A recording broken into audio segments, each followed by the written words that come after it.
हमारे साथ जो एक्सपर्ट मौजूद है, आबिद क्यूम सुलैनी साहब ने हमें ज्वाइन किया है। उनकी एक्सपर्ट ओपिनियन ही हमें सब कुछ समझा सकती है। सर, इकोनॉमी के जो दादो-शुमार है, हम उनको इतने बेहतर तरीके से तो नहीं समझते। आप हमें समझा दें कि ये कैसे पॉसिबल है कि आप पॉजिटिव इमेज के साथ पूरी दुनिया में ज़रूर आ रहे हैं, लेकिन उस तरीके से फॉरेन इन्वेस्टमेंट भी नहीं आ रही और ना ही हमारी इकोनॉमिक सिचुएशन बेहतर हो रही है। पेट्रोल हम खित्ते में शायद सबसे ज़्यादा महँगा पाकिस्तान के अंदर ही है। जी शुक्रिया। देखिए, इस वक्त पाकिस्तान का जो जियो पॉलिटिकल रोल है, अगर हम देखना चाहें कि उसका फौरी तौर पे मुआशी लिहाज से क्या फ़ायदा हुआ, तो वो आपको IMF के साथ जो डीलिंग है उसमें आपको फ़ायदा नज़र आता है। इससे ठीक है। पहले जब जंग शुरू हुई थी, IMF का जो एक रिव्यू मिशन आया हुआ था, बगैर वो एग्रीमेंट किए वापस चला गया, लेकिन चूंकि वाशिंगटन से हमारे ताल्लुकात इस वक्त बेहतर थे, लिहाजा उन्होंने वहाँ पे जाके अनाउंस किया कि जी एग्रीमेंट हो गया। इसी तरीके से जब वज़ीर आज़म शहबाज शरीफ साहब ने पेट्रोलियम डेवलपमेंट लेवी में डीजल पे लेवी ज़ीरो की और फिर पेट्रोलियम पे भी 80 रुपये का एक हफ्ते के लिए छूट दी, तो गो के ये IMF एग्रीमेंट की वायलेशन थी, लेकिन IMF ने उस पर कोई शोर नहीं मचाया।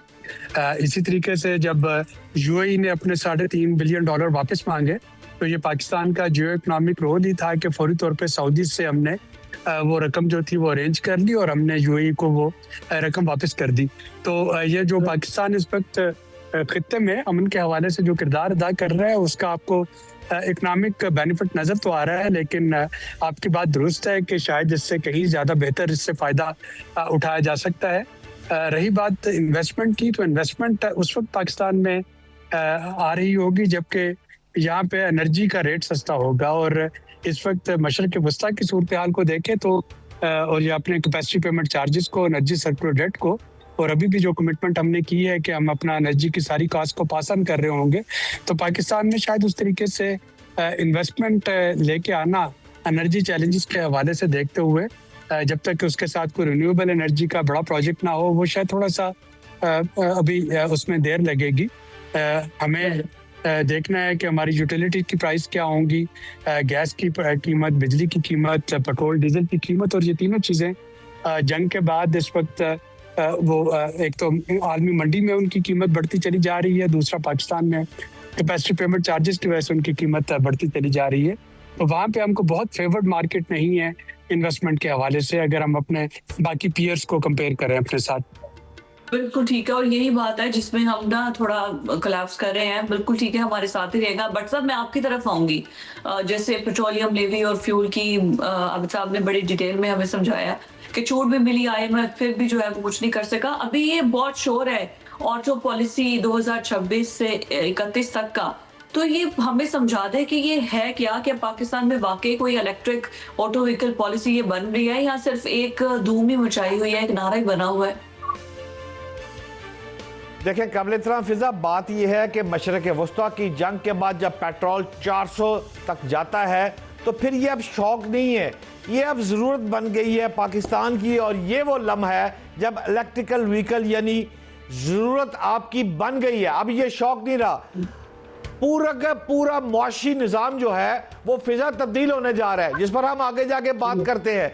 लेकिन यहाँ पर सवाल ये है जो आप फरमा रही हैं, या मेरा ख्याल है प्राइम मिनिस्टर शहबाज शरीफ की वो बात कर रही हैं, जो उन्होंने 30% गाड़ियों को इलेक्ट्रिक पर मुंतकिल करने की बात की है और दावा किया है कि इससे सालाना $4.5 अरब का फ्यूल बिल कम हो सकता है।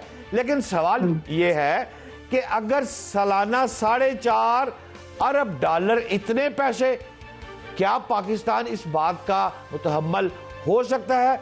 आप जरा गौर करें ना, है बात असल में है क्या, गाड़ियों की 3 कैटेगरीज कौन सी है? अगर आप गौर करेंगी तो आपको एक तो मिलेगी वो गाड़ी जो कि कम पेट्रोल खर्च करती है, यानी हाइब्रिड है।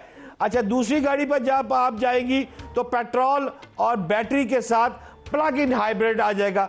अब जब तीसरी आखिरी है वो है, बाज़ माहिरीन जो है वो कह रहे हैं कि असल में टेक्नोलॉजी जो है वो इलेक्ट्रिक व्हीकल्स की टेक्नोलॉजी है।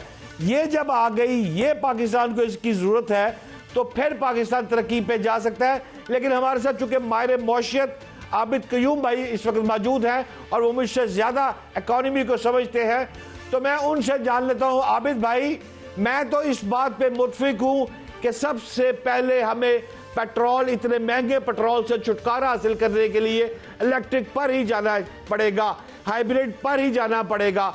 और हुकूमत जो है वो सबसे पहले उन्हें चाहिए कि मोटरसाइकिलें जो हैं उन पर गौर करे।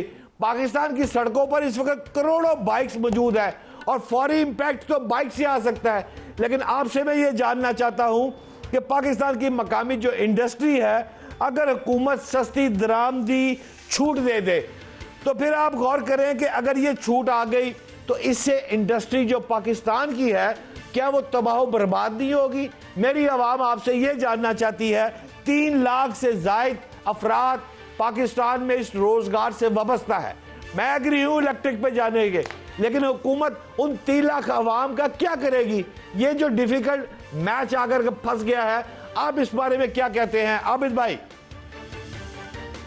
देखिए, पहली बात तो यह भट्ट साहब के दरामदी छूट आपको फिलहाल नहीं मिलेगी। बजट में मैं देख रहा हूं कि ईवी पे इस वक्त हुकूमत पूरी कोशिश कर रही है कि जीएसटी ना लगानी पड़ जाए इलेक्ट्रिक व्हीकल पे। आईएमएफ उसकी एग्जम्पशन पे जो है ख़त्म करने पे इशरार कर रहा है, जबकि हुकूमत का ख्याल है कि इसकी एग्जम्पशन जो है वो रहनी चाहिए। तो पहले तो ये देखना है कि क्या ईवी पे किसी किस्म का कोई सेल्स टैक्स तो नहीं लग जाता। ये एक शौक नहीं बल्कि ये ज़रूरत बन चुका है। और आप देखें कि लोग खुद ब खुद इस पे आते जा रहे हैं। देहातों में भी देखें तो जो आपको लोकल मैकेनिक हैं वो इस वक्त कंबशन इंजन जो मोटरसाइकिल है उसमें बैटरीज फिट कर रहे हैं। और ये हमारे वो मोटरसाइकिल मैकेनिक हैं और टेक्नीशियन है जो कि ये काम कर रहे हैं। उसके लिए कोई आपको बड़ी हाई फाई किस्म की वो टेक्निकल स्किल जो है वो नहीं दरकार। तो पाकिस्तान में ऑलरेडी इसकी अडॉप्शन जो है वो जारी है। चैलेंज सिर्फ ये आएगा कि एक तरफ बढ़ता हुआ पेट्रोल है और दूसरी तरफ बिजली का बिल, कि क्या ये बिजली का बिल जो है, क्या बिजली सस्ती का ऑप्शन आपके पास होगा और वो सोलर ही है। अगर आपका जो बिजली का यूनिट है वो एक्सपेंसिव होता जाएगा तो जाहिर है कि गाड़ी की चार्जिंग भी उतनी महंगी होती चली जा रही होगी।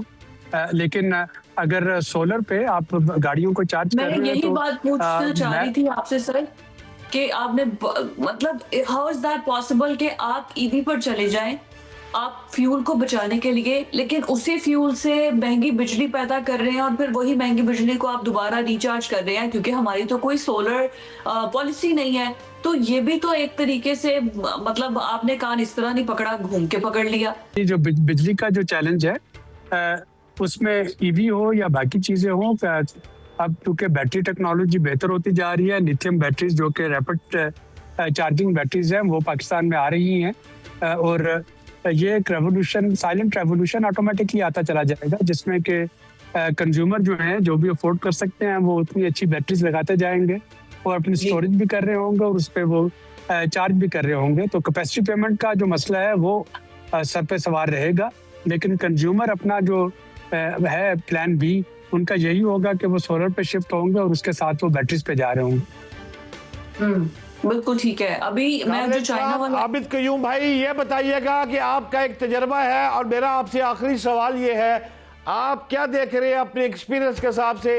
एक तरफ अमेरिका ईरान का मुआहदा हो रहा है और पेट्रोल जो है अब पाकिस्तान में सस्ता होने जा रहा है या मजीद महंगा होने जा रहा है, आपकी राय क्या है? तजर्बा क्या कहता है? आप जी, अगर ये कल भी सुलह हो जाती है तो अभी आलमी मंडी में पेट्रोल की कीमतें जो हैं कुछ 6 से 8 माह तक अभी ये महंगी रहेंगी, क्योंकि इंश्योरेंस कंपनीज को अपनी इंश्योरेंस को एडजस्ट करना, शिपिंग कंपनीज के लिए ये जो यकीन कर लेना कि वाकई दोबारा से जब वो उसमें से गुजर रहे होंगे स्ट्रेट ऑफ फॉर्मस में तो कोई मसला नहीं बन जाएगा। ये सारी चीज़ें टाइम लेंगी।